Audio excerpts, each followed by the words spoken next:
Nifandaharam-potoanatsika zao dia fivoriam-be ianona ny tatitra nataon'ny commission spéciale sur la mise en accusation devant la haute cour constitutive, devant la haute cour de justice à saisie.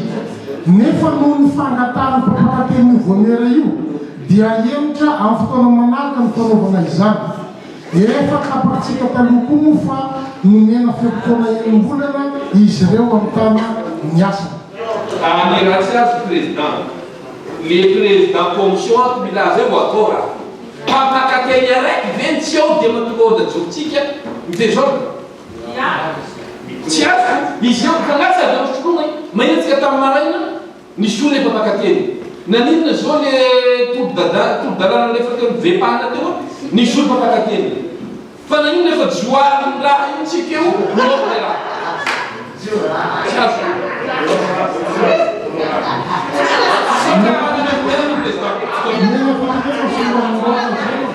marina tokoa ny voalazany namana rehetrarehetra teo mahakasika an'le hoe tokony ho tanterana sy ny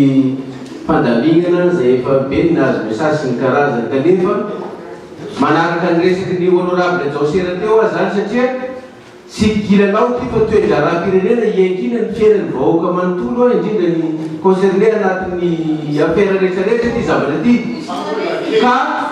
amiko zany raha tsy misy ny dossier tokony hafana manatanteraka an'izany tsy misy ny taratasy zay hovakiana makasika an'izany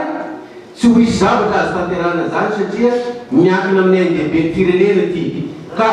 raha ny fahitako anazy angambany dia sangatanana ihany miasa amintsika dia io ihany ny ampiasaitsika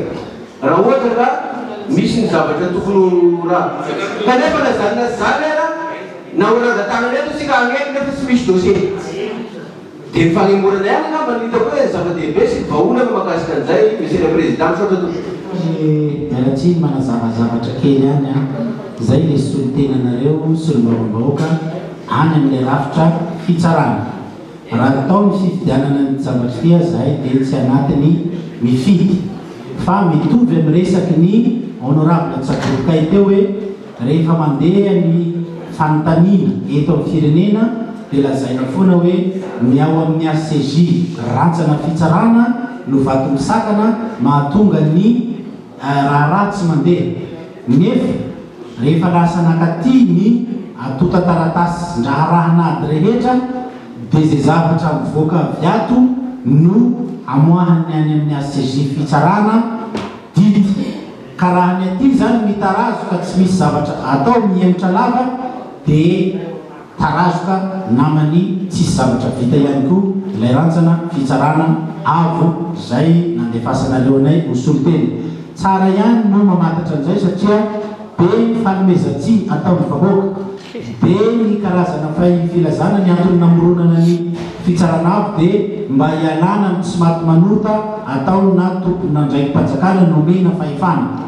ka ny fianorany ty lava sy mahatonga ny tiraraha ty tsy diniana tsy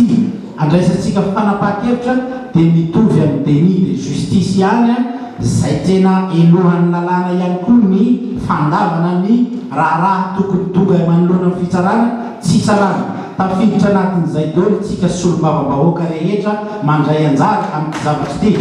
ka tsy ho vita ny ahemitra lava io fa itsika koa dia terena tsy maintsy mandray fanapaha-kevitra na ho ahoana no hivivoaka ny fanapaha-kevitra zay tsara ny manamarika an'izay hialana amin'ny fanomezantsiny amin'ny mpanao gazety so ihany fa misy mpanao gazety eto a dia mahita hoe inona no tokony zavatra tokontsika ho raisitsika ndraikitra amin'izay manandrify ny tsaray rehetra fa ny any amin'ny fitsarana avokoa dia efa vonona fa miandry ny fanapaha-kevitra raisina teny mera-pirenena sotra to vonona iatsitsika matotongato raisina dia faro manaraka an'izany tsika tsy fanometsina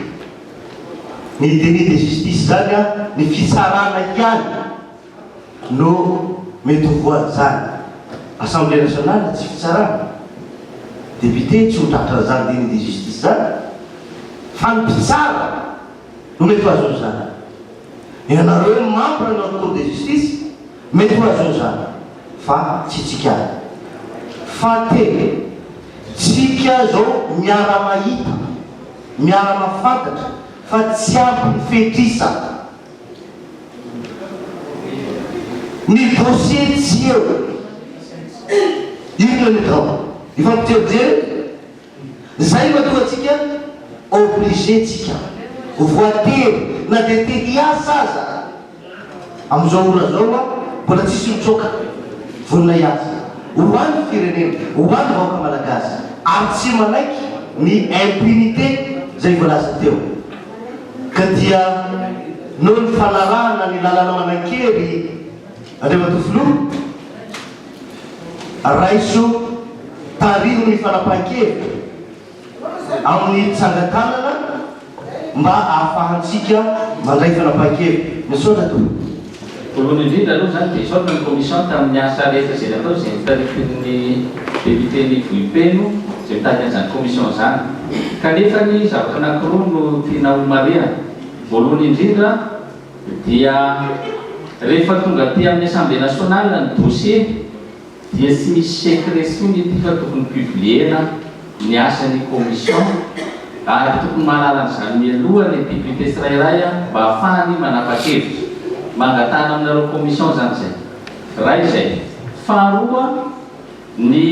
mikasika antsika solombavam-bahoaka ny fandanina na ny firosoana amin'ny raharaha io na haroso na hemitra dia mila majorité ny député tsy ato amin'ny assemblée nationale zany zay zavatra zay. Noho izany tsika rehetrarehetra avy ato zao dia efa mivika zahady fa majorité sika anankiray. Faharoa le dossier sita dikan'izany dia mihemitra ty raharaha ty na izany na sy izany nefa na izany na sy izany nefany sika voateo ihany ny resaka momba ny be ny tanàna hoe misy tsy maty manota na hoe misy zavatra maro samihafa misy voakasika ny raharaha eto ny firenena dia